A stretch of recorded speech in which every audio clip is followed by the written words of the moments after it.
ఈ వారంలో మనం మొట్టమొదటి రోజు ఆయన సన్నిధిలో ఉండి ఆయన నామాన్ని స్తుతించి ఆరాధించి ఆయన వాక్య ధ్యానం కొరకు వేచి ఉన్నాం.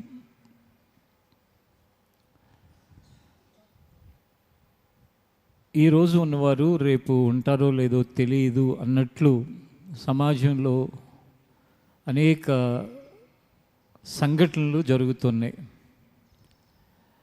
ఒక రకంగా చెప్పాలంటే కనుక గత దశాబ్దాల్లో జరగనంత వేగంగా ఈ ఒక 5 సంవత్సరాలుగా జరుగుతున్నాయి.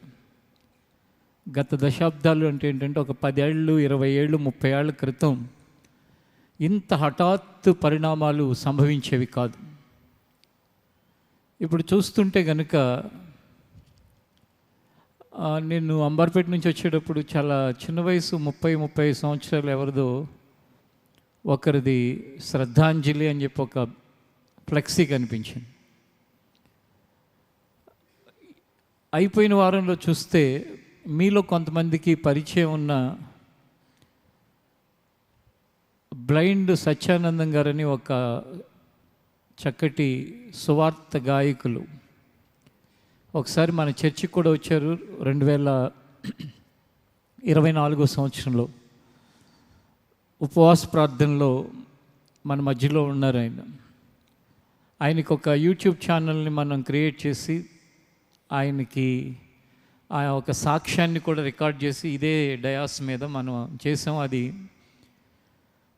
సింగర్ సత్యానందం అఫీషియల్ అని కొడితే మీలో కొత్త వాళ్ళకి ఎవరికి తెలియకపోతే కనుక ఈ మధ్యకాలంలో వచ్చిన వాళ్ళు చూడొచ్చు. ఆయన ప్రభు పిలుపు పొందుకుని గత వారం ఆయన వెళ్ళిపోయారు.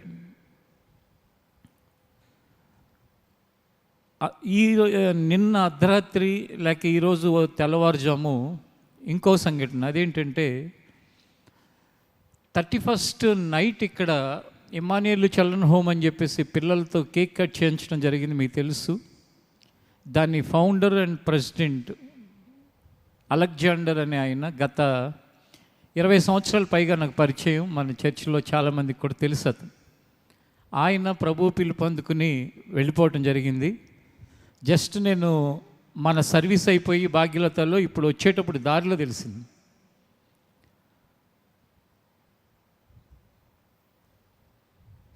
అంటే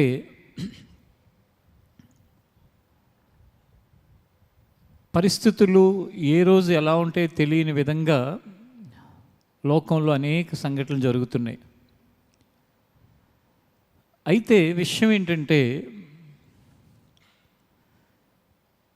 నేను రేపు దేవుణ్ణి ఆరాధిస్తానులే, ఎల్లుండు దేవుణ్ణి స్తుతిస్తాలే, దేవుణ్ణి తర్వాత వెంబడిస్తాలే, లేకపోతే తర్వాత ఇంకా దేవుడి కోసం బ్రతుకుతాలే అనే పోస్ట్పోన్మెంట్ అనేది మంచిది కాదు. ప్రతివారికి వారి యొక్క నిర్ణయ కాలంలో ప్రభు పిలుపు అనేది వచ్చి వాళ్ళు వెళ్ళిపోవలసిందే, అందులో ఏ సందేహం లేదు. కానీ ఎప్పుడు జీవితంలో పోస్ట్పోన్ చేసే ఒక వ్యక్తులుగా మాత్రం మనం బ్రతకూడదు. ఎందుకంటే పోస్ట్పోన్ చేసిన తర్వాత మనం ఉంటామో ఉండమో తెలియదు. ఈరోజు ఒక రియలైజేషన్ వచ్చింది అనుకోండి, అంటే ఈరోజు ఈ విషయం నేను ఇంక ఇలా చేస్తే బాగుంటుంది, ఇలా బ్రతుకుదాం అనుకున్నాం అనుకోండి, దాన్ని వెంటనే ఇంప్లిమెంట్ చేస్తే మంచిది. ఈరోజు దేవుడు మనతో మాట్లాడాలని మనం వేచి చూస్తున్నాం.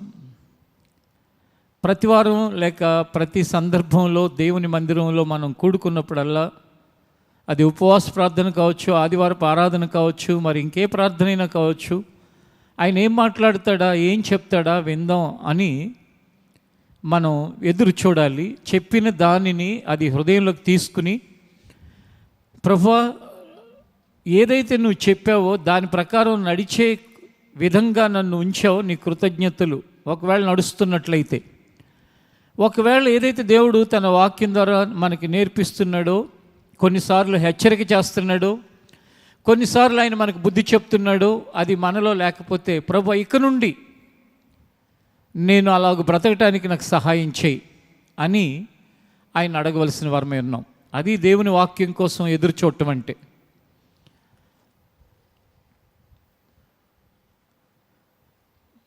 పరిశుద్ధ గ్రంథమైన బైబిల్లో నుండి లూకాసు వార్త 1వ అధ్యాయం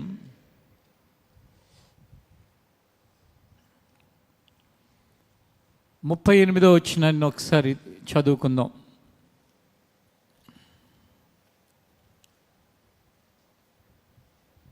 లూకాసు వార్త 1వ అధ్యాయం 38వ వచనం. అందుకు మరియా ఇదిగో ప్రభువు దాసురాలను నీ మాట చొప్పున నాకు జరుగునుగాక అనెను. అంతట దూత ఆమె యొద్ద నుండి వెళ్ళెను. ఇక్కడ ఎవరెవరితో చెప్తున్నారంటే, యేసు ప్రభువుకి తల్లి అయిన మరియా దేవదూతతో చెప్తాను. ఏమని చెప్తుంది తల్లి అంటే, నీ మాట చొప్పున నాకు జరుగునుగాక అని దేవుని ప్రతినిధిగా వచ్చిన దేవదూతతో చెప్తున్న విషయం. ఏం జరుగునుగాక అని చెప్తుంది తల్లి? నీ మాట చొప్పున జరుగునుగాక అని చెప్తాను. అంటే ఆమె విధేయతను ఒకసారి చూడండి.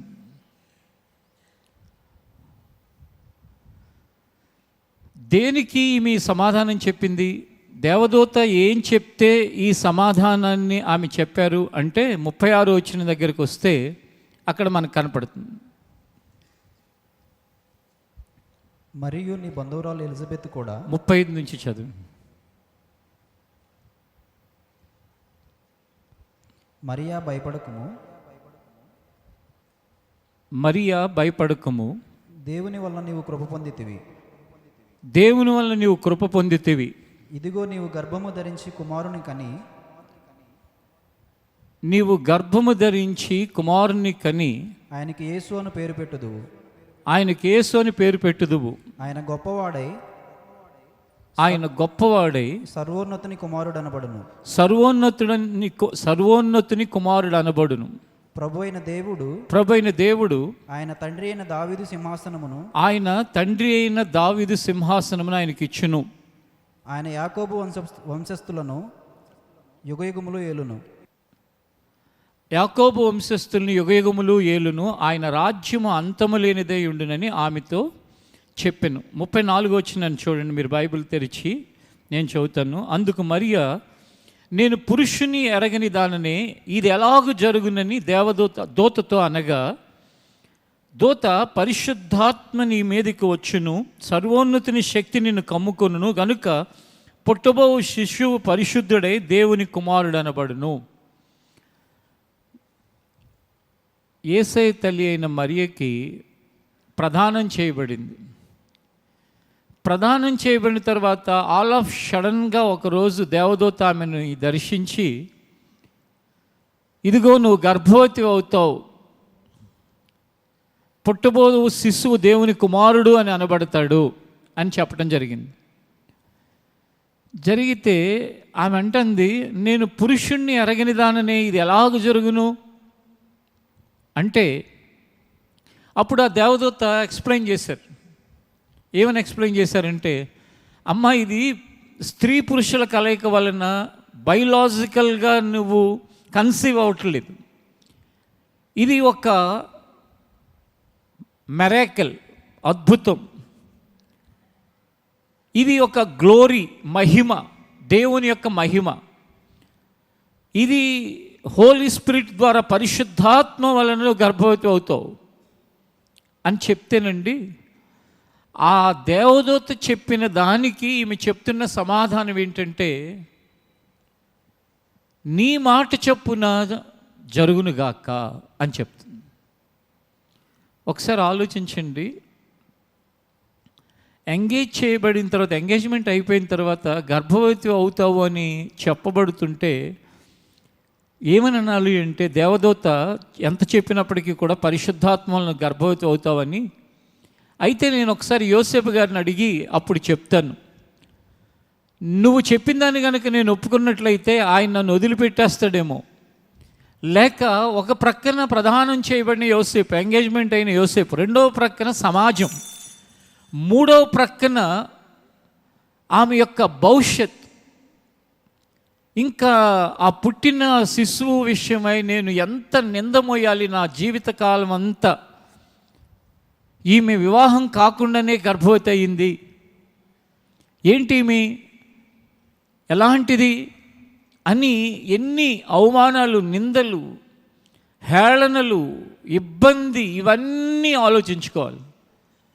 కానీ మరి ఎలాంటిదంటే, దేవుడు చెప్తున్న మాట ఎప్పుడు కూడా అది వ్యర్థం కాదు. ఏది ఏమైతే అవ్వని దేవుని యొక్క మాటకి నేను విధేయత చూపిస్తాను అని అనుకుంది.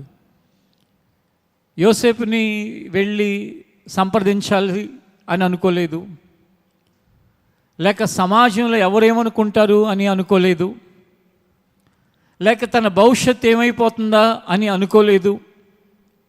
తన భవిష్యత్తు ఎందుకు ఏమవుతుందంటే, ఏముంది యోసేపు, మనం చదువుకుంటాం బైబిల్లో ఏమనంటే, అతడు నీతిమంతుడై ఉండటం వలన ఎవరికి చెప్పకుండా రహస్యంగా వదిలిపెట్టేద్దామని కూడా అనుకున్నాడు. ఆ యోసేపుకు కూడా దేవదూత వెళ్ళి చెప్పటం వలన ఏమనంటే, ఆమెను నేను వదిలిపెట్టవద్దు, ఆమెను అనుమానించబాకు, ఆమె దేవుని ఆత్మ వలన గర్భవతి అయింది కానీ మరొక రకంగా కాదు అని చెప్తే యోసేపు కూడా నమ్మాడు. ఒకవేళ నమ్మకపోతే ఏంటి, నమ్మకపోతే ఆమెను వదిలిపెట్టి వెళ్ళిపోయేవాడు. వదిలిపెట్టి వెళ్ళిపోతే ఈమె యొక్క పరిస్థితి ఏంటి, భవిష్యత్తు ఏంటి?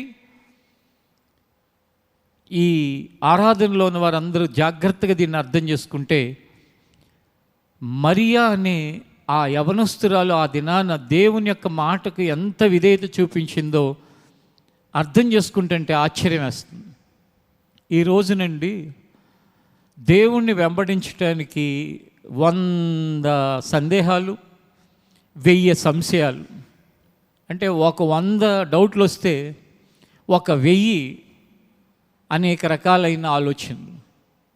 అంతేకాని నేను విశ్వసించిన వాడు ఉన్నవాడు, నాలో మార్పు కలుగజేసిన వాడు సజీవుడు, నా ఆలోచన విధానాన్ని మార్చాడు, నా వ్యసనాల నుండి నన్ను మార్చాడు, నా అనారోగ్యాన్ని ముట్టి స్వస్థపరిచాడు, నా కుటుంబ పరిస్థితులు మార్చాడు, ఎవరు ఏమనుకుంటే నాకెందుకు, ఎవరు ఏం మాట్లాడితే నాకెందుకు, నేను ఆ దేవుని వెంబడిస్తాను అనేవాళ్ళు సంవత్సరం వెంబడి సంవత్సరం తగ్గిపోతున్నారు లోకంలో.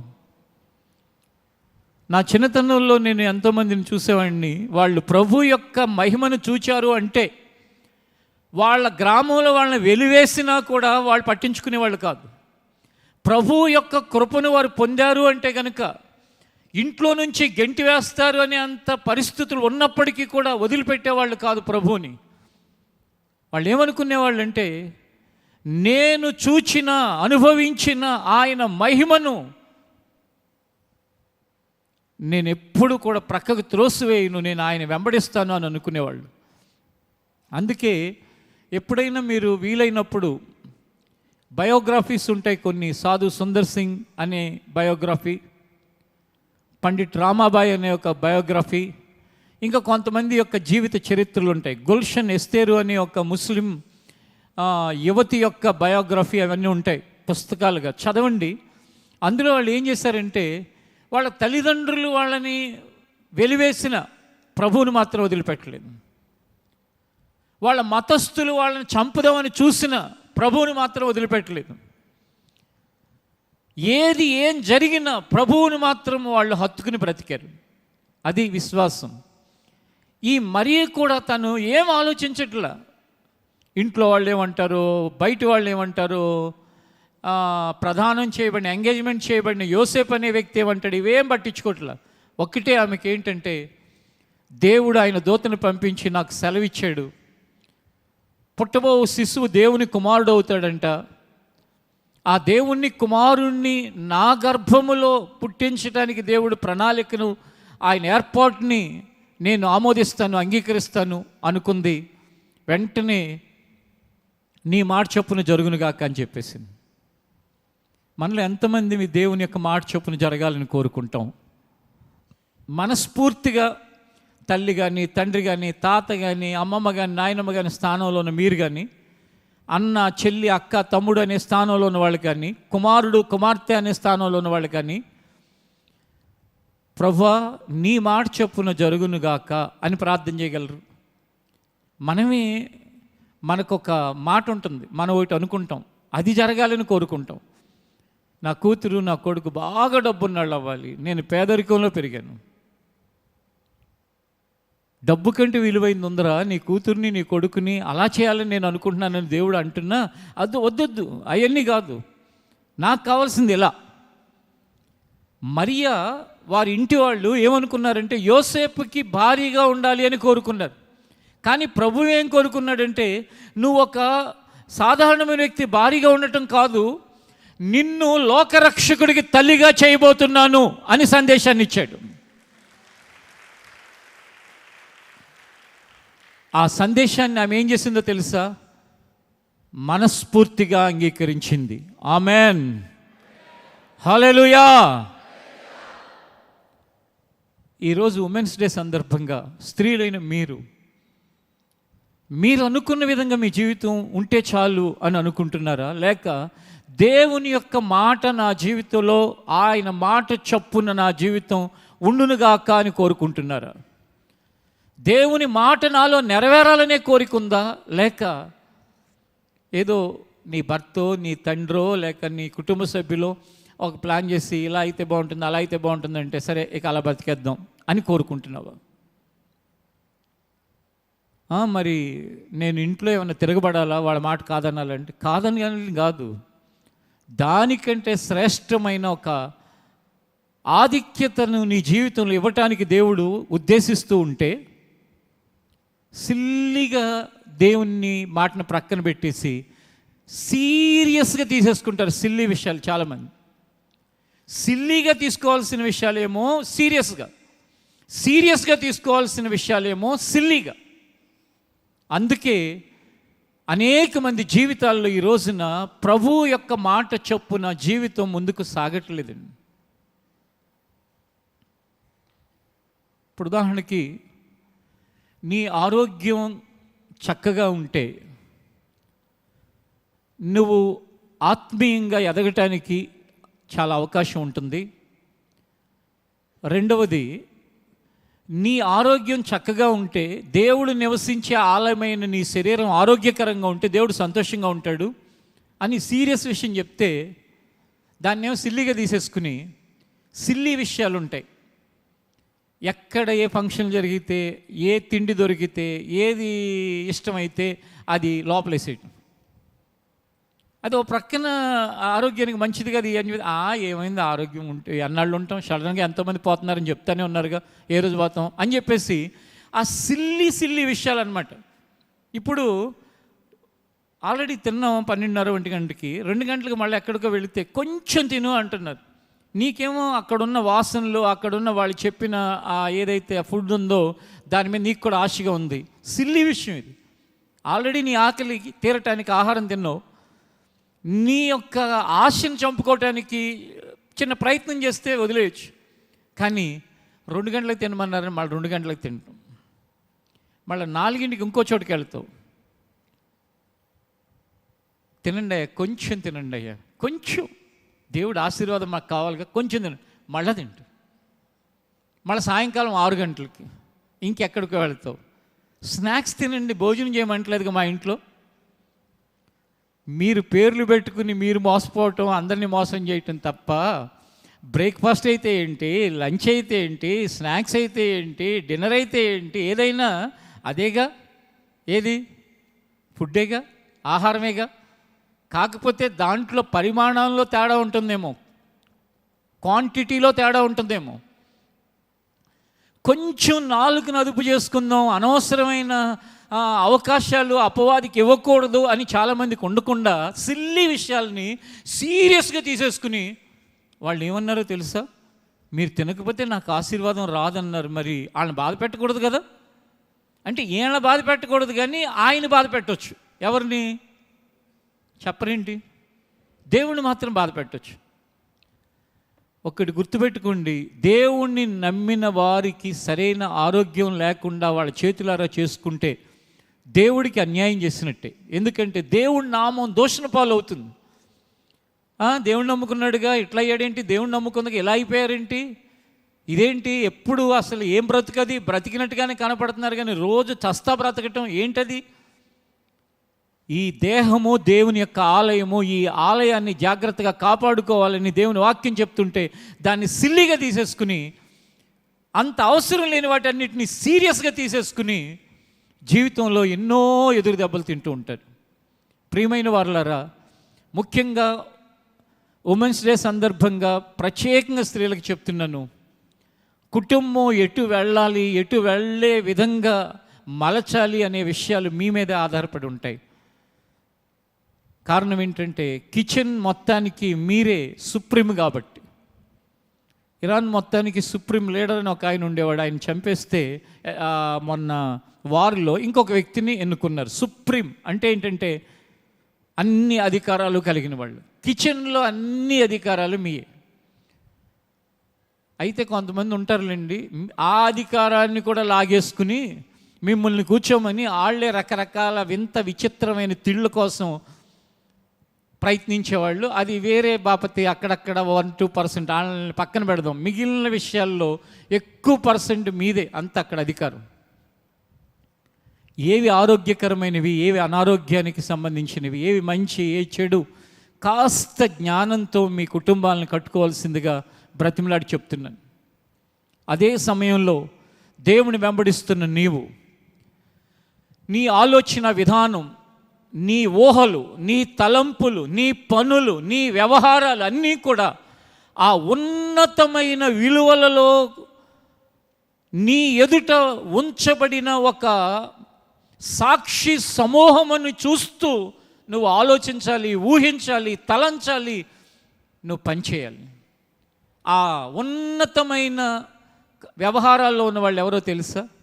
యేసు తల్లి అయిన మరియా, ఎస్తేరు, రూతు, ఇలాగున పరిశుద్ధ గ్రంథంలో మనం చూస్తే హన్నా ఒక గొప్ప ప్రవక్తని కన్న తల్లిగా హన్నా చరిత్ర పుటల్లో పరిశుద్ధ గ్రంథంలో రాయబడింది.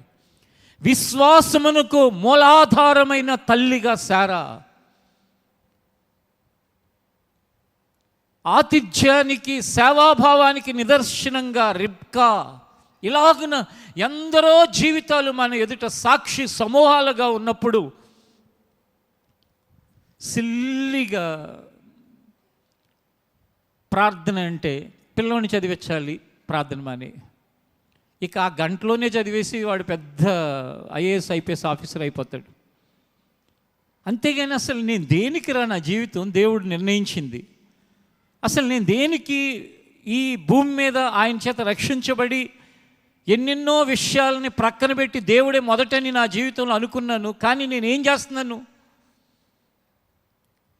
ఎవరో పెళ్ళి రాకపోతే, నువ్వు రాకపోతే కనుక నేను అసలు పెళ్ళి చేసుకోను అన్నారు, చేసుకోరా అని చెప్పేసి సిల్లీ విషయాలు. ముందు వెళ్ళి కనపడవచ్చు, తర్వాత వెళ్ళి కనపడవచ్చు. ఆరాధన 1.5-2 గంటలు వాళ్ళ ఫుల్ పెళ్ళిళ్ళు, వచ్చేటప్పుడు ఏ ఫంక్షన్ హాల్ చూసిన హౌస్ఫుల్ బోర్డులు, అంటే ఫుల్గా బ్యానర్లు, ఫ్లెక్సీలు, జనాలు, హడావుడి. ఏంటంటే అమ్మో వాళ్ళు మరీ చెప్పారు. వాళ్ళు క్షేమంగా ఉండాలన్నా, నువ్వు క్షేమంగా ఉండాలన్నా, నీ జీవితం దేనికోసం నిర్ణయించబడిందో ఆ క్రమంలో బ్రతకటానికి ఒక తీర్మానం ఉండాలండి. నా దేవుని సన్నిధిని నేను ఏ రోజున కూడా విడిచిపెట్టను, నా శ్వాస ఉన్నంత వరకు అనే నిబంధన జీవితంలో ఉంటే, ఏ దినము కూడా దేవుణ్ణి స్తుతించకుండా, ఆరాధించకుండా, ప్రార్థన చేయకుండా నేను ఏ వ్యవహారాలను మునిగి తేలను. ఎప్పుడో కొన్ని విషయాల్లో మనం ఏ హాస్పిటలైజ్ అయ్యో ఇంకోటి అయితే ఏం చేయలేమేమో. కానీ జీవితం అంటే ఏంటి? ఇవాళ ఉంటాం, రేపొద్దున ఉంటాం లేదు తెలియదు. మన చర్చ్కే వస్తూ ఉంటారు ఒక సహోదరులు, ఆయన ఇంకా పూర్తిగా మార్పు చెందలేదు, కానీ వాళ్ళ భార్య, కుమార్తె రక్షించబడ్డారు. ఆయన జనవరి 20వ రోజున, 20వ తారీఖున తెల్లవారుజామున పొద్దున్నే పడిపోయి కోమాలోకి వెళ్ళిపోవటం ఇవాళ తారీఖు ఎంత? మార్చి 8వ తారీఖు. ఈ మధ్య ఆయన బ్రెయిన్కి లోపల చిన్న సర్జరీ కూడా చేశారు హాస్పిటల్లో. ఉపవాస ప్రార్థనలో మీలో ప్రార్థన చేస్తున్నారు. నేను ఇప్పటికీ ఈ దగ్గర ఈ 50 రోజుల్లో ఒక 4-5 టైమ్స్ వెళ్ళాను. ఆ పడిపోయిన తర్వాత ఆపరేషన్ చేసినప్పుడు అయితే అసలు ఆయన కళ్ళు తెరిసేవాళ్ళు కాదు. ఇప్పుడు కొంచెం కోలుకుంటున్నారు. ఆల్రెడీ 50 days అయిపోయింది. రీహాబిలేషన్ సెంటర్లో పెట్టారు హాస్పిటల్ని తీసి. ఇంకా పూర్తిగా మాట వినటం, మాట్లాడటం ఇంకా స్టార్ట్ అవ్వలేదు. డాక్టర్లు అంటున్నారు చాలా తక్కువ హోప్ అయినప్పటికీ కూడా ఉంది అని చెప్తే, ఆ హోప్తో, ఆ నిరీక్షణతో ఒకవైపున వైద్యులు చెప్పింది, మరో ప్రక్కన దేవుడి మీద భారం వేసుకుని అలా ముందుకు వెళుతున్నారు. ఎంతసేపు? ఇప్పుడే పరిగెత్తుకెళ్ళానుగా అంటావు, ఇంకో 10 నిమిషాల తర్వాత జీవితం ఏమవుతుంది? ఉన్నంత వరకు జీవితంలో, ఈ కాళ్ళు ఉన్నంత వరకు, ఈ చేతులు ఉన్నంత వరకు, నువ్వు మనుగడను కొనసాగించగలిగినంత వరకు నా జీవితానికి మొదటి స్థానం నా ప్రభువే, కానీ మరి ఏది కాదు కాదు కాదు అనే ఒక నిర్ణయం, తీర్మానం జీవితంలో ఉంటే ఎంత బాగుండు. మరి ఏమంటుంది? నేను అవమానాలు పాలవుతాను కదా, యవనస్తురాలను కదా, నేను ఎలా బ్రతకాలి, నా భవిష్యత్తు అంతా ఏమైపోతుంది? మీరు వచ్చేదో చెబుతున్నారు, మీరు మళ్ళా నాకు కనపడరో. ఇప్పుడు నాలాంటి వాడు ఎవడైనా చెప్తే, మీలాంటి వాళ్ళు ఎవరైనా చెప్తే, మనుషులం కాబట్టి ఉన్నాం, రేపొద్దున చెప్పావు కదా అని అడగటానికి ఉంటుంది. దేవదూతలు చెప్తే వాళ్ళు వస్తారు, వాళ్ళు ఏం చెప్పాలనుకున్నారు చెప్పేస్తారు, వెళ్ళిపోతారు. తర్వాత ఏంటి? నన్ను అందరూ ఈ ఊరిలో వెలివేస్తే నేను ఏం మాట్లాడాలి? ఎవరితో చెప్పుకోవాలి? మిమ్మల్ని పిలిస్తే ఏమన్నా వస్తారా? మనుషులు పిలిస్తే వస్తారేమో, కానీ వాళ్ళు చేయటానికి పరిమితులు కొంచెమే ఉంటాయి. కానీ దేవుడు, దేవదూతలు పిలిస్తే రాకపోవచ్చేమో, కానీ నువ్వు పిలిచిన పిలుపుని వారు విని నీకు చేయవలసింది చేసి తీరతారు. అది దేవుడు. దేవుడంటే ఆషామాషి కాదు, దేవుడంటే ఆచారం కాదు, దేవుడంటే అలవాటు కాదు. దేవుడంటే ఉన్నవాడు, ప్రార్థనలు ఆలకించేవాడు. దేవుడంటే నిరీక్షణకు ఆధారము లేనప్పుడు అబ్రహాము దేవుడిని నమ్మాడు. అది దేవుడు నీతిగా ఎంచి మృతతుల్యమైపోయిన అతని శరీరములో ఆయన జీవాన్ని పంపించి కుమారుని అనుగ్రహించాడు. అతని యొక్క విశ్వాసములో పాలి భాగస్థురాలుగా అతని భార్య అయిన శారా కూడా ఉంది. స్త్రీ ధర్మము నిలిచిపోయింది. అంటే స్త్రీలుగా మీకు తెలుసు, ఇక పిల్లలు పుట్టడానికి అవకాశం లేదు. కానీ ప్రభు ఆమెను దర్శించి కుమారుడిని అనుగ్రహించాడు. మరి అదే విశ్వాసాన్ని కనపరిచింది. ఏమనంటే, నా ప్రభు యొక్క మాట చొప్పునే జరుగుతుంది, నేను దానికి ఒప్పుకుంటున్నాను అని. ఇక తర్వాత చూస్తే ఓ చక్కటి కుమారుడు పుట్టాడు మరియ గర్భాన. ఆ కుమారుడు పెరిగి పెద్దవాడు అవుతున్నాడు. ఈ పెరిగి పెద్దవాడయ్యే క్రమంలో నుండి ఎన్నో కష్టాలు. ఏంటి ఆ కష్టాలు? హేరోదు రాజు పుట్టిన ఆ పిల్లవాడిని చంపేయాలని చెప్పి ఆ రాజ్యంలో ఒక ఆజ్ఞ ఇచ్చాడు. 1.5 సంవత్సరాల కంటే క్రింద ఉన్న, అంటే దానికంటే తక్కువ ఉన్న వయసున్న పిల్లలందరినీ చంపేసేయండి. యూదులకు రాజుగా పుట్టినవాడు ఎక్కడ ఉన్నాడో నాకు తెలియట్లేదు, దేశంలో ఉన్న పిల్లలందరినీ చంపేస్తే కనుక పరిష్కారం దొరుకుతుంది అని. అంత కష్టకాలంలో చిన్న కుటుంబం యోసేపు మరియా, చాలా మధ్య తరగతి కంటే తక్కువ స్థాయి పాపం. ఎందుకంటే వడ్రంగి పని చేసుకుని పొట్ట పోషించుకుంటూ ఉంటాడు యోసేపు. అలాంటి వ్యక్తితో కలిసి ఆ పిల్లవాడిని తీసుకుని దూరంగా వెళ్ళిపోవటానికి ప్రయాణం అవుతున్నారు. ప్రయాణం అవటమే కాదు, వెళ్ళిపోయారు. ఎందుకంటే ఆ హేరోదు యొక్క చెర నుండి, బారి నుండి తప్పించబడాలి ఈ పిల్లవాడు, ఎక్కడ చచ్చిపోతాడో అని. అంటే దేవుని కోసం ఒక నిర్ణయం తీసుకున్న తర్వాత మరియా కష్టాలు వచ్చినా కూడా ఆ కష్టాలని భరించి జీవితంలో ముందుకు వెళ్ళటానికి ప్రయత్నించింది.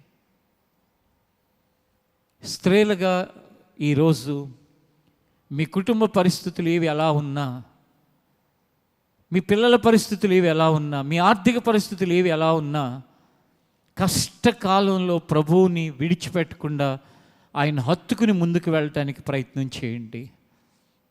మరి ఎక్కడన్నా ఒక మాట అంటాం బైబిల్లో మనం చూస్తామా? అయ్యా, దేవుని కుమారుడని అనబడతాడు, నా కడుపును పుట్టిన పిల్లవాడు అన్నావు కదా, ఇదేంటి పారిపోవాల్సిన కరం పట్టిందేంటి మాకు? ఏంటి మా పరిస్థితి ఏంటి? ఒక ఇల్లు లేకుండా, వాకిల్ లేకుండా ఎక్కడికి వెళ్ళాలి, ఏం చేయాలి? ఇలాంటి పరిస్థితి ఏంటి మాకు?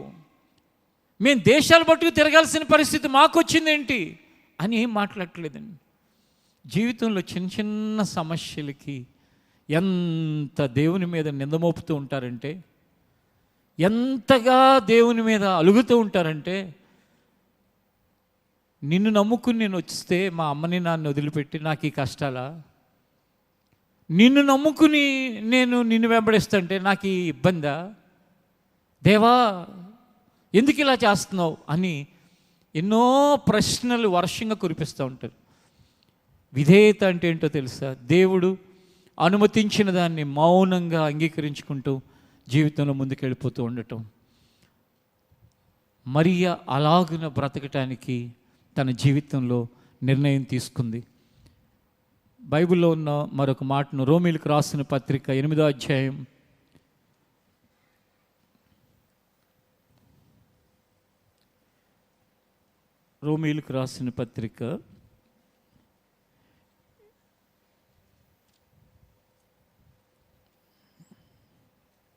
8వ అధ్యాయం కాదండి, దయచేసి 4వ అధ్యాయాన్ని తీయండి.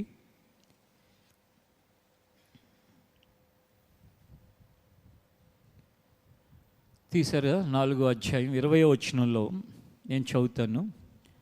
అవిశ్వాసం వలన దేవుని వాగ్దానాన్ని గూర్చి సందేహింపక దేవుని మహిమపరిచి ఆయన వాగ్దానము చేసిన దాన్ని నెరవేర్చుటకు సమర్థుడని రూఢిగా విశ్వసించి విశ్వాసము వలన బలము పొందెను. చూడండి, అవిశ్వాసము వలన దేవుని వాగ్దానాన్ని గురించి ఎటువంటి డౌట్ అనేది పెట్టుకోకుండా, ఎవరైతే డౌట్ అనేది లేకుండా బ్రతుకుతుంటారో వాళ్ళు దేవుణ్ణి మహిమపరిచిన వారు. హల్లెలూయా. డౌట్ లేని వాళ్ళు ఎవరు? గట్టిగా చెప్పాలి. డౌట్ ఉన్నవాళ్ళు ఎవరు? దేవుణ్ణి దుఃఖపరిచేవాళ్ళు. సందేహాలతో బ్రతికేవాడు దేవుణ్ణి దుఃఖపరుస్తూ ఉంటాడు. ఎటువంటి సందేహం అంటే ఎటువంటి నో డౌట్, డౌట్స్ లేవు, వాడు దేవుణ్ణి మహిమపరిచేవాడు.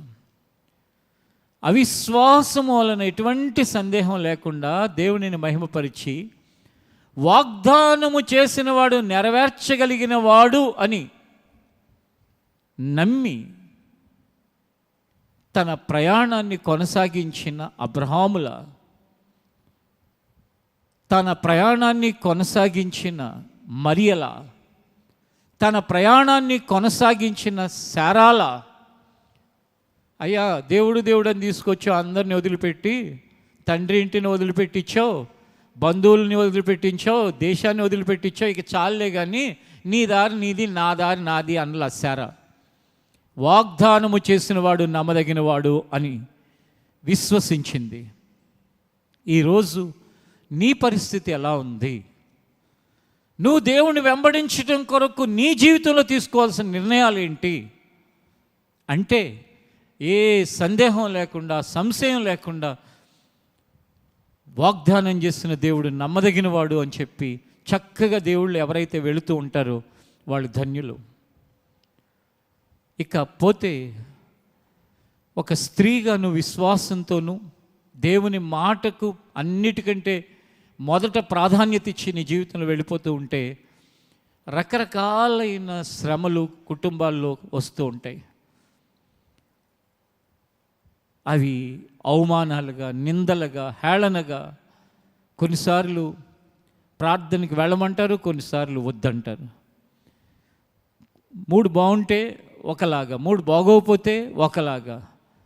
ఏదైనా కోపం వస్తే వారం వారం ప్రార్థనకి వెళ్తావుగా, ఇదేనా నువ్వు చేసేది అంటారు. ఎన్ని రకాల బాధలు, ఎన్ని రకాల ఇబ్బందులు, ఎన్ని రకాల అవమానాలు, అయినా మౌనముగా అలాగే భరించుకుంటూ నీ జీవితాన్ని ముందుకు కొనసాగిస్తున్నావేమో. దేవుడు చూస్తున్నాడు. దేవుడు ఎలాంటి వాడు అంటే, నీ కన్నుల వెంట వచ్చిన ప్రతి కన్నీటి బొట్టు ఆయనకి లెక్కే. అందుకే ఆయన ఎవరైనా కన్నీరు పెట్టారు అంటే కనుక ఆయన అటెన్షన్ చూపిస్తాడు. హన్నా అనే ఒక స్త్రీ కన్నీరు పెట్టి ఏడుస్తూ ఉంది షిలోహు అనే చోట, ప్రార్థనా మందిరంలో. ఇలాంటి ఒక మందిరంలో కన్నీరు పెట్టి ఏడుస్తుంది. అది చూచిన దేవుడు ఆమె కన్నీటికి కారణమైన సంతాన లేమి ఆమె జీవితంలో ఆయన కార్యం చేసి సంతానాన్ని ఇచ్చి సంతాన లేమి నుంచి ఆమెను బయటకు తీసుకొచ్చాడు. నీ కన్నీటికి కారణం ఏంటో ఆయన చూసి ఆ సమస్యలో నుంచి నేను బయటకు తీసుకొస్తాడు. నీ కన్నీటికి మూలం ఏంటో దాన్ని చూసి ఆయన దయ చూపిస్తాడు. అది దేవుడు అంటే. అంతేగాని దేవుడు అంటే ఆదివారం మేము చర్చికి వెళ్ళాలిగా, మరి తప్పదుగా అని దీర్ఘాలు తీసుకుంటా ఏదో ఆచారంగా అలవాటుగా వచ్చిపోవటం కాదు. దేవుడు నమ్మదగినవాడు. నమ్మకమైన వారికి మెండైన దీవెనలు కలుగుతాయని వాస్తవమైన వాగ్దానాన్ని చేసి ఆయన దీవెనలు ఇస్తూనే ఉన్నాడు. ఎక్కడైనా ఆయన యందు నమ్మకంగా ఉన్న వారి జీవితాలు చెడిపోయినాయని కానీ, వారి పిల్లలు భిక్షమెత్తుకుంటున్నారని కానీ, వాళ్ళ జీవితం వ్యర్థమైపోయిందని కానీ ఒక్క వ్యక్తిని గురించి కానీ ఒక్క కుటుంబాన్ని గురించి కానీ చెప్పలేరు. కాకపోతే ఏమీ లేనప్పుడు ఒకలాంటి విశ్వాసం, ఒకలాంటి ప్రేమ దేవుని మీద, దేవుడు దయతలిచి ఇచ్చే దీవెనలు, ఆశీర్వాదాలు, మేలులు చూసిన తర్వాత మెల్లగా మన జీవితంలో ఇవాళ నాకు ఉమెన్స్ డేగా ఎక్కడ కుదురుతుంది, రమ్మంటున్నారు, సన్మానం చేస్తారంట నన్ను.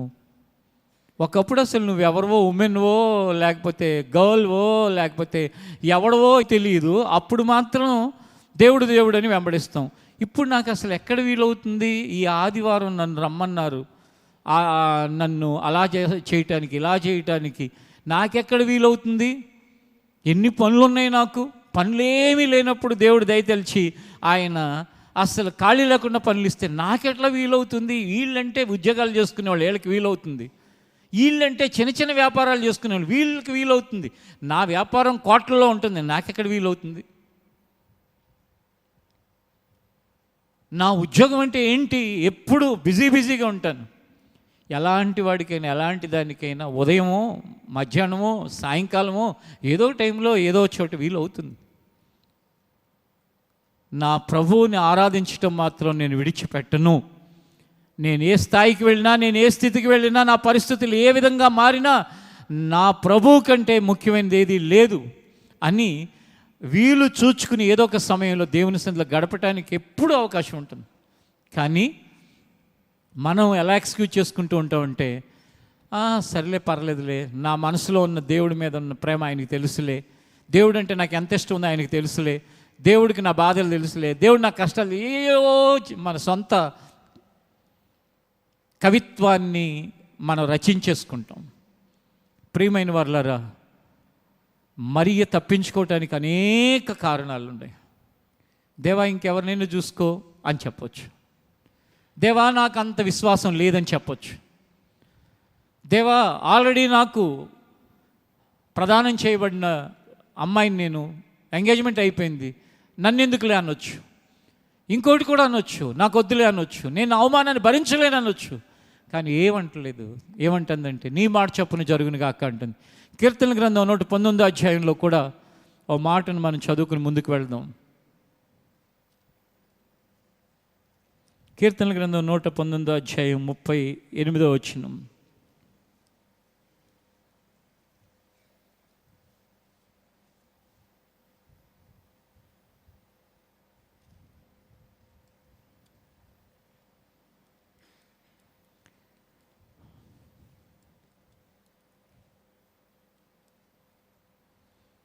తీసారా?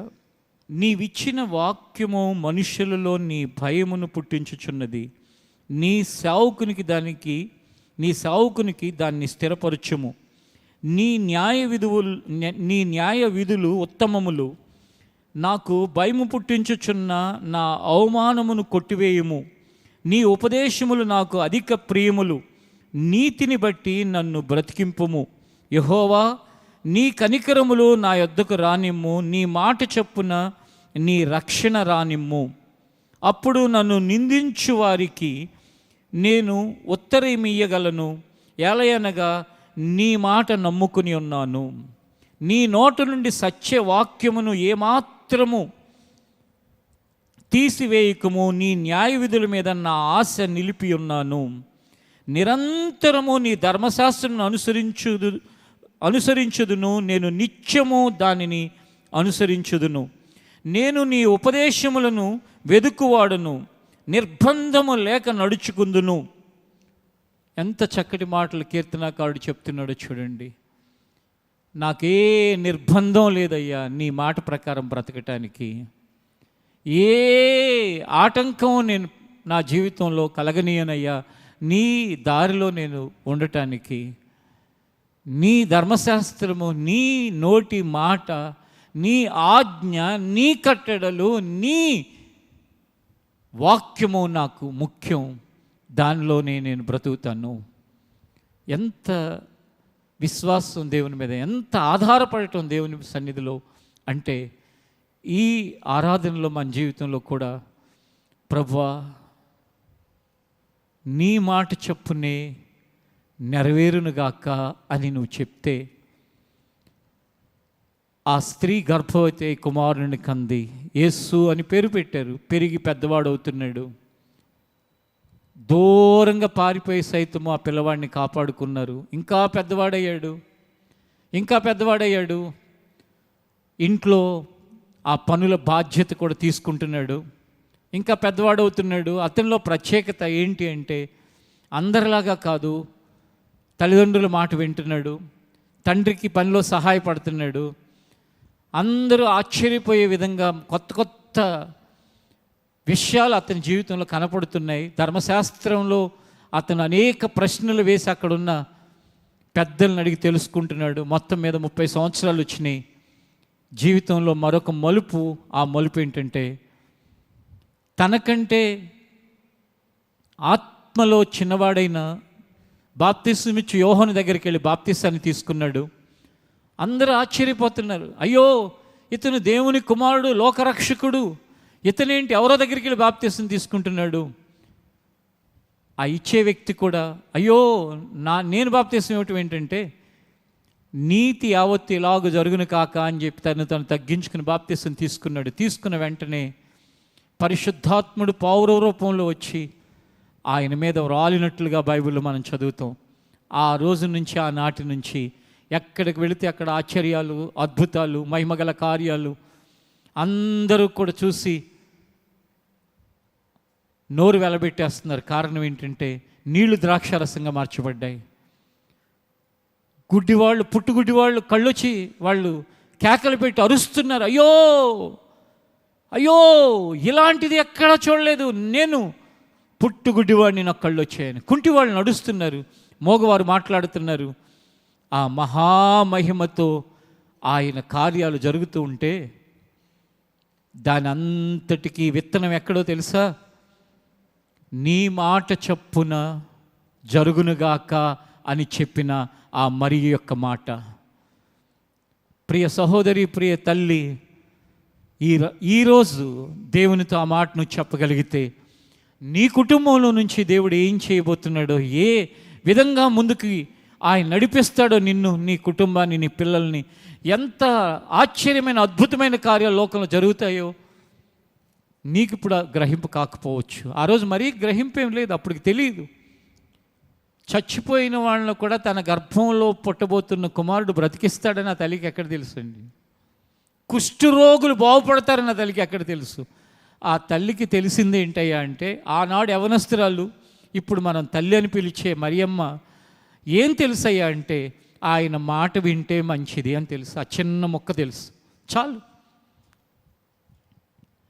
మా అమ్మకి ఏం తెలిస్తే ఈ దేవుని యొక్క పని కోసం దేవుడు నన్ను ఏర్పాటు చేసుకున్నాడు.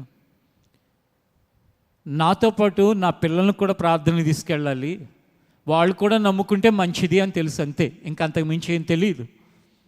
ఆ చిన్న విషయం చాలు. అలాగే ఈరోజు ఉదయకాలం ఆయన మాట చొప్పున నెరవేరాలి అని అంటే, మరి అన్నట్లుగా మీరంటే చాలు. మీ యొక్క కుటుంబం, రాబోయే కాలం, వారి యొక్క భవిష్యత్తు అంతా కూడా శ్రేష్టమైనదిగాను మహిమకరంగా నువ్వు మార్చబడటానికి ఆ చిన్న విషయం చాలు. కానీ మనం ఏ పని చేయాలన్నా, ఏ నిర్ణయం తీసుకోవాలన్నా, ఏ విధంగా మనం ఆలోచిస్తూ ఉంటే, నేను ఇంతకుముందు మీకు గుర్తు చేశాను కదా, అందరూ ఏమనుకుంటారో కదా, లేకపోతే వీళ్ళు ఏమనుకుంటారో కదా, వాళ్ళు ఏం చేస్తారో కదా, అయ్యో నాకెట్లా, నాకెవరున్నారు, ఇలా ఆలోచించి దేవుని మాట నెరవేరటానికి చాలామంది తమ్మును తాము దేవునికి సరెండర్ చేసుకోరు. అందుకే ఈ సమస్యలన్నీ, అందుకే ఈ పరిస్థితులన్నీ. ఈరోజు వాటన్నిటిని ప్రక్కన పెట్టండి. దేవునికి సరెండర్ అవటానికి, దేవుని చేతులకి మిమ్మల్ని మీరు అప్పగించుకోవటానికి సిద్ధపడినట్లయితే 2026 సంవత్సరం ఉమెన్స్ డే నీ జీవితానికి ఒక అద్భుతమైన క్రొత్త యూటర్న్ లాగా అవుతుంది. ఆ తర్వాత నుండి అంతకుముందు నా జీవితం, అక్కడి నుంచి నా జీవితం అని నువ్వు చెప్పుకునేటట్లుగా పరిస్థితులన్నీ మార్చబడతాయి. మరియ ఏ విధంగా చేసిందో అలాగ చేస్తే, ఏ విధమైన శ్రమ కలిగిన, కష్టం కలిగిన, ఇబ్బంది కలిగిన వాళ్ళు పిల్లవాడిని ఎత్తుకుని ప్రయాణం చేస్తుంటే, దేశం కాని దేశం వెళ్ళిపోతూ ఉంటే, భయంగా ఉంటే, ఆ పరిస్థితులు ఎలా ఉండే ఒకసారి ఆలోచించండి. కానీ ఆమెకు తెలిసిందేంటో తెలుసా? ఒక్కటే తెలుసు, అదేంటంటే ఆయన మాట చొప్పున జరిగితే మంచి జరుగుతుంది అని. ఒకరోజు మీరు చూస్తున్న ఈ మొక్కలు తెచ్చిన నర్సరీలో 5 సంవత్సరాల దగ్గర 4 సంవత్సరాలు అవుతుంది. ఆ నర్సరీలో 4-5 సంవత్సరాలు అవుతుంది. అక్కడ ఒక వ్యక్తి ప్రార్థన చేసుకుంటానండి, ఆ నర్సరీ ఓనర్ అనమాట, చేసుకుంటానని చెప్పాడు నాతో. నేను మాట్లాడుతున్నాను, ఏమనంటే ఎలా తెలుసుకున్నావు దేవుడిని ఏంటని అడిగితే అతను చెప్పాడు, మా అమ్మ ఒకటి చెప్పిందండి, అరే ఆయన నమ్ముకోరా, ఆయన తప్పకుండా మంచి చేస్తాడు అంది.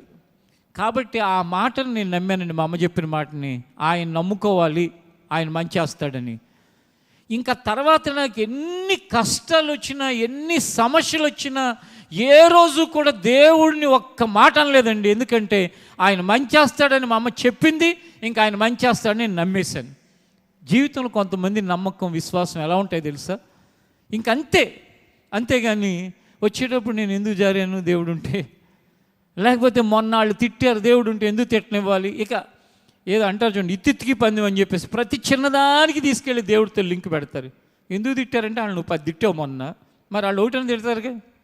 కొన్నిసార్లు నువ్వు తిట్టకపోయి నీ మీద అసూయతో తిడతారు. బైబిలే చెప్తుంది, క్రీస్తునందు సద్భక్తితో బ్రతకాలని అనుకుంటే హింస కలుగుతుంది అని. ఎన్నో వాక్యాలు ఉన్నాయి. మాటికి ప్రతిదానికి దేవుడితో లింక్ చేసి మాట్లాడటం కాదు. మరియ ఎలాంటి విశ్వాసంతో ఆయన మాట నెరవేరాలని కోరుకుందో,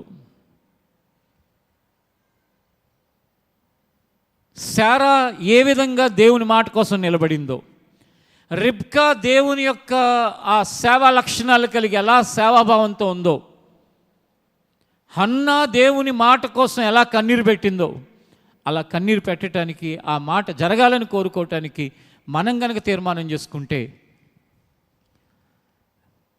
మనం బ్రతికి 60-70 సంవత్సరాలు కాదు, 600 సంవత్సరాలు ఈ భూమి మీద బ్రతికినా ఆయన మాట నిశ్చయంగా నెరవేరి తీరుతుంది. అంతేగాని వేరేదేది నెరవేరదు. ఆయన మంచే జరుగుతుంది, ఇంకా వేరేదేది జరగదు. ఆయన్ని కనుక విశ్వసిస్తే, ఆయన కనుక వెంబడిస్తూ ఉంటే, అది అర్థమైతే జీవితంలో ఎంతో ఆనందంగా, సంతోషంగా నువ్వు ముందుకు వెళ్ళగలుగుతావు. మరి ఒక వాక్య భాగాన్ని మనం చూస్తే మత్తయి సువార్తలో చూడండి, అక్కడ వ్రాయబడిన విషయాన్ని.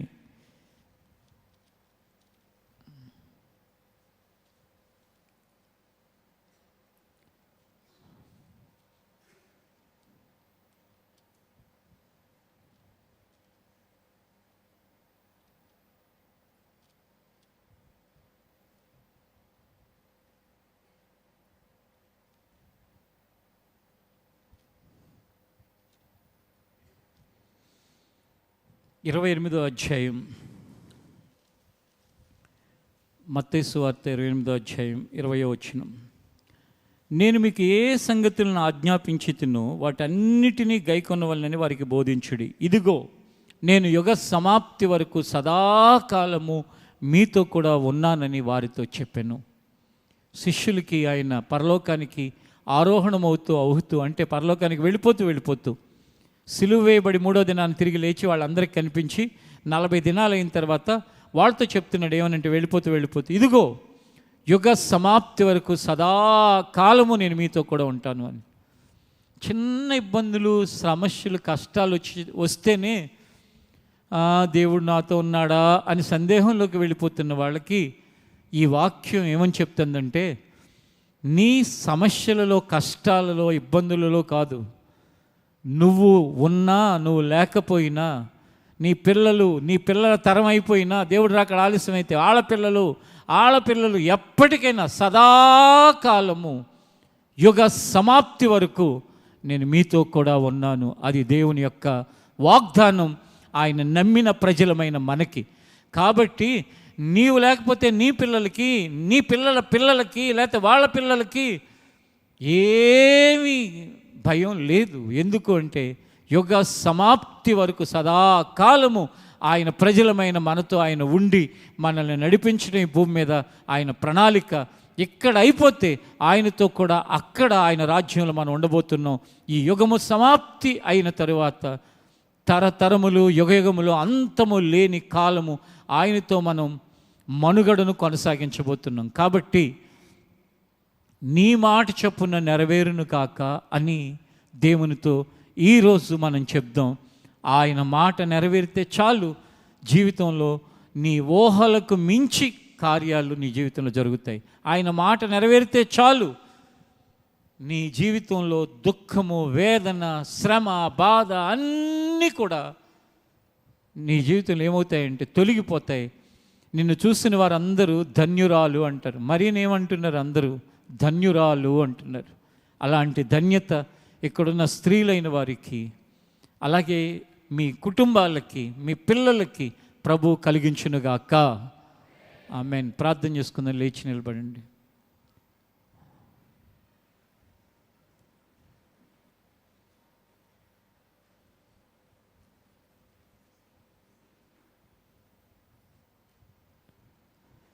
లేచి నిలిచిన ప్రతి ఒక్కరు కూడా, ప్రభువా నాకు ఎన్నో విషయాలు తెలుసు అని నేను అనుకుంటాను. ఇంత చిన్న విషయం నేను ఎందుకు చేయలేకపోతున్నాను? నీ మాట చెప్పునే నెరవేరునుగాక అన్నట్లుగా ఎందుకు బ్రతకలేకపోతున్నాను ప్రభువా? ఈరోజు నాకు ఈ మాట చెప్పావు కాబట్టి అలా బ్రతకడానికి నాకు సహాయం చేయమని దేవుణ్ణి అడుగు. దేవుడు తప్పకుండా నీకు సహాయం చేస్తాడు.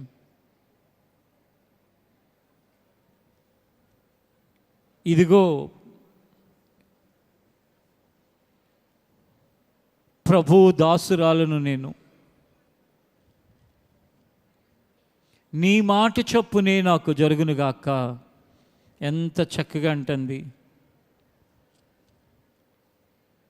ఆ మాట వినగానే దేవదూత తిరిగి వెళ్ళిపోయాడు. ఎందుకంటే చాలుకి ఈ మాట చాలు, చాలా సంతోషం. నువ్వు చెప్పిన ఈ మాట వింటంటే నాకు ఆనందంతో ఉప్పొంగిపోతున్నాను. ఎంత చక్కటి మాట చెప్పావు.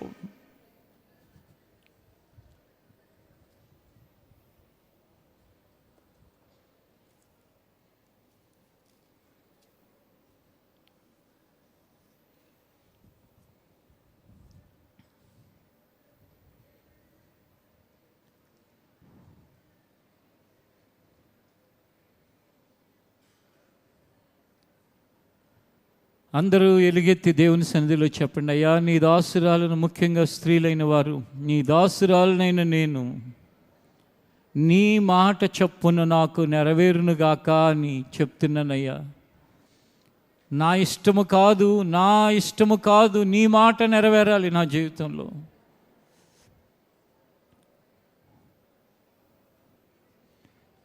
ఎంతోమంది నీ రక్త సంబంధులలో నుండి నిన్నెందుకు ప్రత్యేకపరుచుకున్నాడు? నీ రక్త సంబంధులు ఎందరో దేవుడు తెలియకుండానే జీవితంలో వెళ్ళిపోతున్నారు కదా.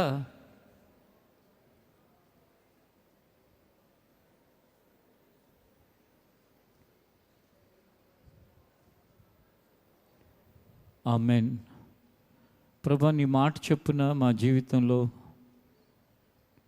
బ్రతకటానికి సహాయం చేయి.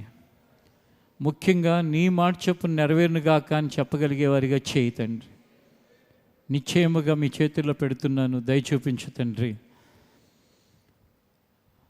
ప్రతి స్త్రీ నీ మాట చొప్పున తన జీవితంలో జరగాలని ఆశపడి తన కోసం, తన కుటుంబం కోసం, తన పిల్లల కోసం నీ దగ్గర భాగ్యాన్ని పొందుకోవటానికి సహాయం చేయి. మేలులు పొందుకోవటానికి సహాయం చేయండి. ఆశీర్వాదాలు పొందుకోవటానికి సహాయం చేయండి. బ్రతుకు దినములన్నిటికీ మంచి పునాది వేసుకోవటానికి సహాయం చేయండి. తన కోసమే కాకుండా తన పిల్లల పిల్లల పిల్లల తరం వరకు, అనగా నీ రాకడ పర్యంతము నీ మాట చొప్పున నెరవేరునట్లు ఓ మంచి పునాది వేసుకునే జ్ఞానవంతురాలు వలె ఉంచుండు నాయన. ప్రతి ఒక్కరిని మీ చేతులకు అర్పిస్తూ ఈ వారం అంతా కూడా నీ కాపుదలు దయచేయి ప్రభువా. ప్రతి విషయంలో మీ సహాయాన్ని అనుగ్రహించు నాయన. చేసే పనుల్లో కానీ, చేసే ఉద్యోగాల్లో కానీ, వ్యాపారాల్లో కానీ, చదువులలోనైనా, ఎగ్జామ్స్ రాస్తున్నవారు, ఇంకా రాయబోతున్నవారు అందరికీ నీ కృపను అనుగ్రహించండి. మీ దయను చూపించమని యేసు నామములో అడుగుచున్నాం తండ్రి, ఆమేన్. దయచేసి ఒకసారి కూర్చోండి మీరందరూ.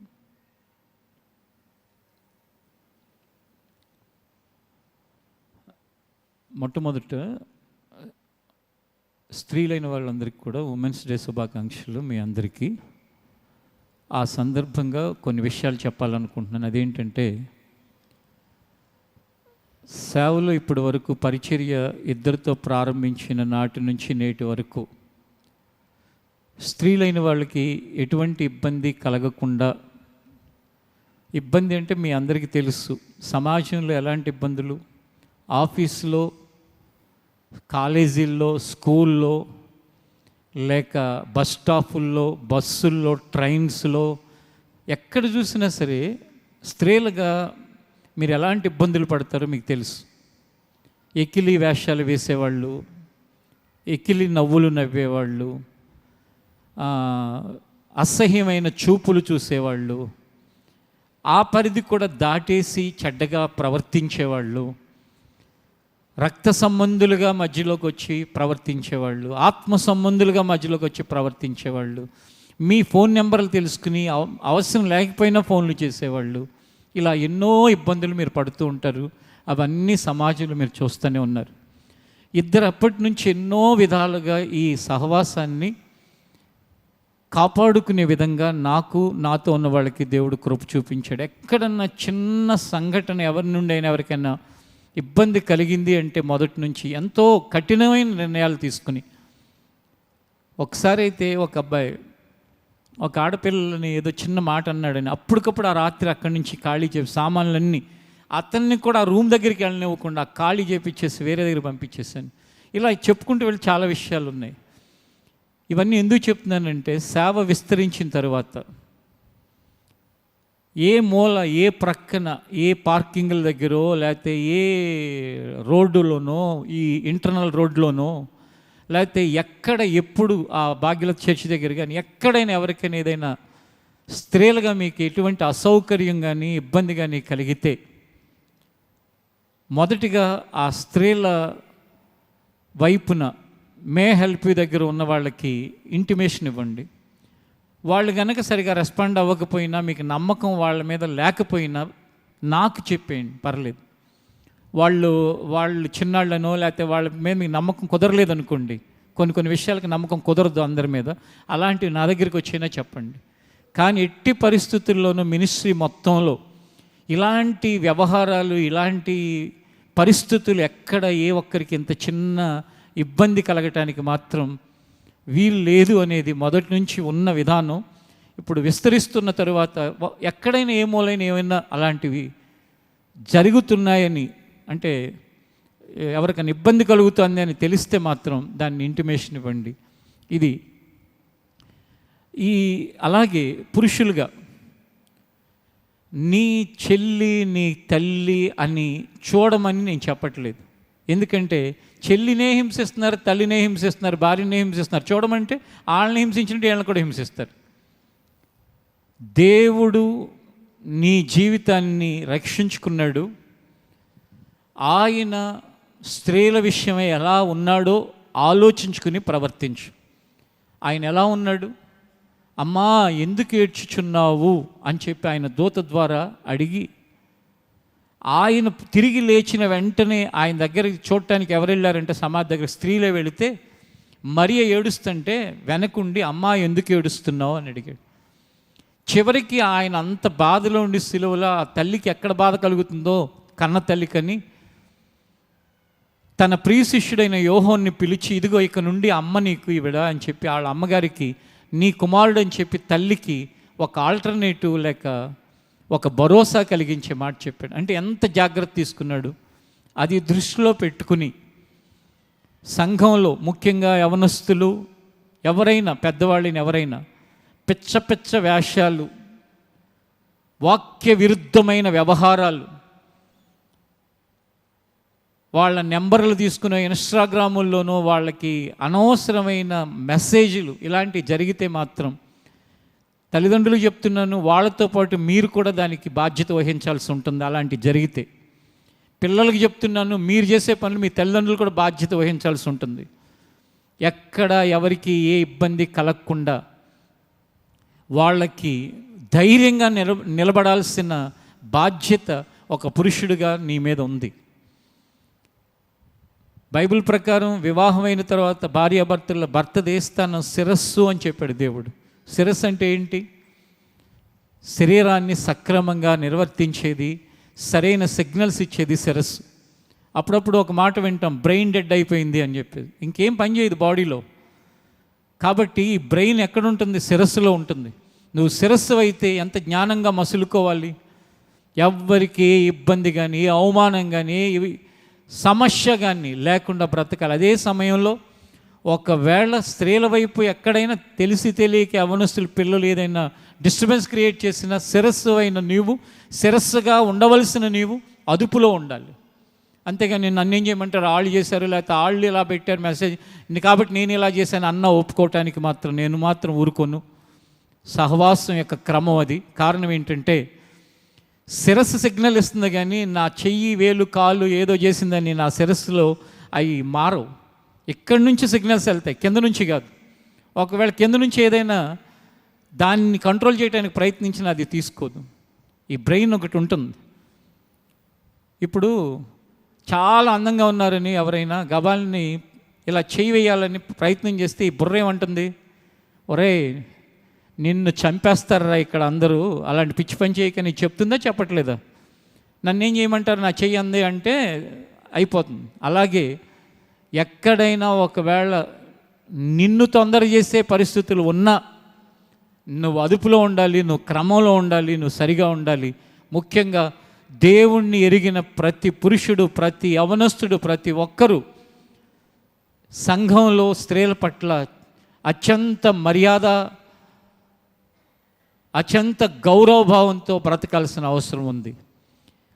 ప్రారంభ దశ నుండి నేను కనుక ఆ క్రమశిక్షణ పాటించకపోతే, శిక్షించకపోతే, బుద్ధి చెప్పి ఉండకపోతే సంఘం ఈ పాటికి ఎన్ని సమస్యలు ఉండే తెలుసా?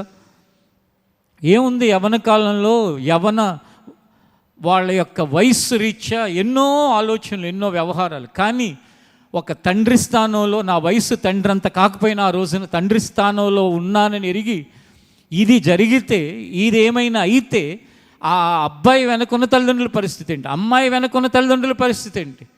వాళ్ళు ప్రభువుని విడిచిపెడితే, ఈ భూమి మీద ఉన్న ఆస్తి అంతా ఒక చోట కుప్పగా వేసిన ప్రభువుని విడిచిపెట్టిన ఒక ఆత్మతో మనం సమానం చేయగలమా అని ఎన్నో విధాలుగా ఆలోచించి ఎన్ని జాగ్రత్తలు తీసుకుంటే ఈ రోజున సంఘంలో ఈ క్షేమకరమైన పరిస్థితుల్లో మీలో కొత్త వాళ్ళకి తెలవకపోవచ్చు, పాత వాళ్ళకి తెలుసు.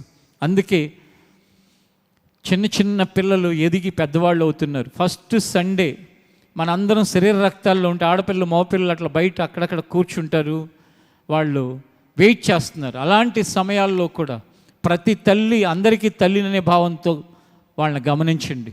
ప్రతి తండ్రి అందరికీ తండ్రి అనే భావంతో వాళ్ళని గమనించండి. ప్రతి తాత వయసులో ఉన్నవాళ్ళు, నా మనవళ్ళు మనవరాలు లాంటి వాళ్ళు, వీళ్ళందరూ అని గౌరవభావంతో వాళ్ళ పట్ల మెలిగి వాళ్ళ విషయమై జాగ్రత్త కలిగి ఉండండి. మొత్తం మీద ప్రతి ఒక్కరికి ఉండాల్సింది ఏంటంటే, ఎక్కడ ఏ మూల ఎవరికి ఏ చిన్న కష్టం హాని మన వలన కలగకూడదు. మనం ఒక సమస్యగా మారకూడదు. కొన్నిసార్లు పురుషులైన వాళ్ళు, స్త్రీల్లో కూడా అక్కడక్కడ ఉంటారు కానీ ఎక్కువ శాతం పురుషులైన వాళ్ళు ఫోన్ నెంబర్లు తెలుసుకుని కారణం లేకుండా ఫోన్లు చేసి, లేకపోతే కారణం లేకుండా పదే పదే కబుర్లు అవి ఇవి మాట్లాడడానికి ప్రయత్నం చేయటం, ఈ దరిద్రాలు ఎక్కడ జరిగినా కూడా ఎట్టి పరిస్థితులను సహించేది లేదని ఒక సంఘముగా సహవాసముగా ఇక్కడ కూడి ఉన్న మీ అందరికీ కూడా ప్రేమతో నిర్భయంగా చెప్తున్న విషయం ఇది. ఇలాంటివి ఎవరైనా గనక వారి జీవితంలో ఇబ్బంది పడుతున్నట్లు ఉంటే, మీకు ఇంతకుముందు ఎప్పుడు చెప్పలే, మరలా ఈరోజు రెండోసారి చెప్తున్నాను, మీరు నిర్మోహమాటంగా అన్నా ఇదిగో అన్న ఇలా జరుగుతుందన్న, అన్న ఫోన్ చేసి ఇదిగో మన చర్చ్ అని, లేకపోతే ఇలా అని, నువ్వు అక్కడ కనపడ్డు ఇక్కడ ఇలా అంటున్నాడు, నిర్మోహమాటంగా చెప్పండి. ఎట్టి పరిస్థితుల్లోనూ దాన్ని సహించటం అనేది జరగదు.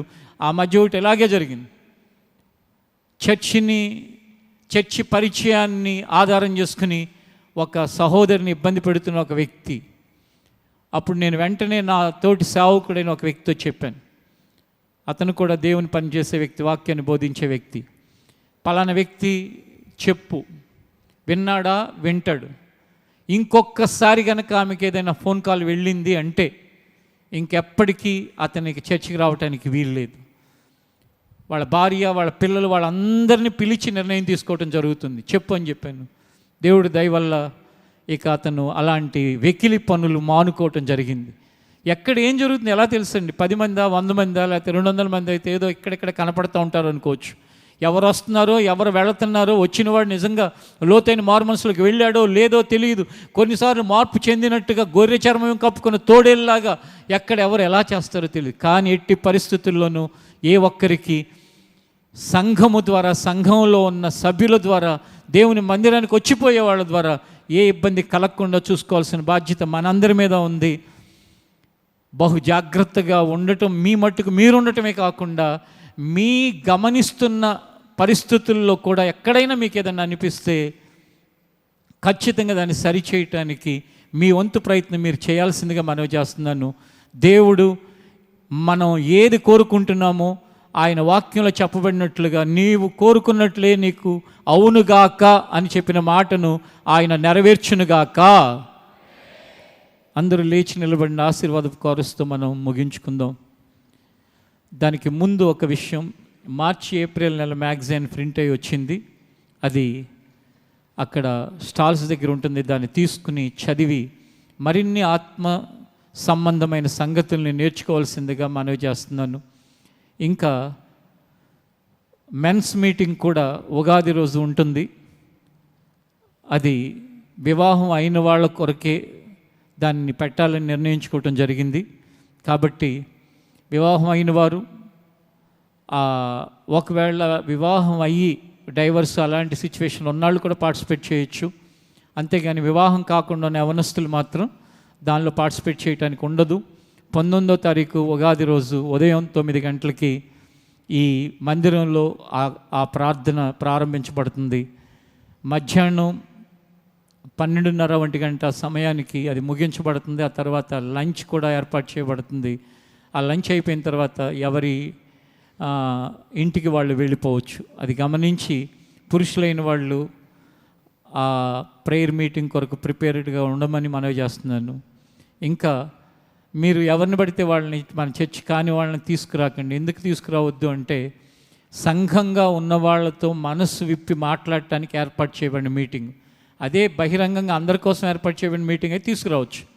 మనసు విప్పి మన యొక్క పరిచర్యను దేవుడు ఎందుకోసం ఏర్పరచుకున్నాడు, మీ బాధ్యత ఏంటి, మీరు సంఘంలో ఒక కుటుంబంగా దేవుని మహిమపరచాలంటే ఎలా ప్రవర్తించాలి నీ భార్యతో, నీ పిల్లలతో అని అరమరికలు లేకుండా మనసు విప్పి మాట్లాడుకోవటానికి మన మినిస్ట్రీలో చింతల వాళ్ళు, ఇంకా అనాస్పూర్, ఇంకా వేరే వేరే ప్రాంతాల్లో ఉన్న వాళ్ళందరూ కూడా అటెండ్ అవుతారు. అంత మాత్రమే కాకుండా అది లైవ్ కూడా రాకుండా, ఎందుకంటే లైవ్ అయితే ఇంకా అంత పబ్లిక్ అయిపోయేటప్పుడు అనేక విషయాలు, అనవసరమైన విషయాలు అందరికీ చేరకుండా కేవలం మన మినిస్ట్రీలో ఉన్న పురుషులకి తెలియపరచాల్సిన విషయాలు ఆ రోజు పరిశుద్ధాత్మ దేవుడు మనతో మాట్లాడి మనకు తెలియపరిచి ఇంతకు ముందు కాలం కంటే బెటర్గా కుటుంబాలని ముందుకు నడిపించడానికి ఒక శిరస్సుగా ప్రతి వాళ్ళకి జ్ఞానాన్ని ఆయన కలుగు చేయాలి. దానికోసం స్త్రీలు పురుషులు అందరూ కూడా ప్రార్థనతో ఆ మీటింగ్ని ఎత్తిపట్టుకోండి, దేవుడు మహిమకరంగా జరిగించాలని, ఎందరో జీవితాల్లో మార్పు కలగాలని, అది కుటుంబాలకు మేలు చేయాలని దేవుణ్ణి అడగండి. ఆశీర్వాద కోరస్లో మనం ముందుకు వెళదాం. ఆశీర్వదించు మమ్ము దేవా, నిండైన దీవెనతో పంపుమయ్యా. ఆశీర్వదించుము మమ్ము దేవా, నిండైన దీవెనతో పంపుమయ్యా. నీదు సన్నిధిలో మేము నిలచి పొందేదామెన్నో మేలులను. నీదు సన్నిధిలో మేము నిలచి పొందేదామెన్నో మేలులను. పొందేదామెన్నో మేలులను. పొందేదామెన్నో మేలులను.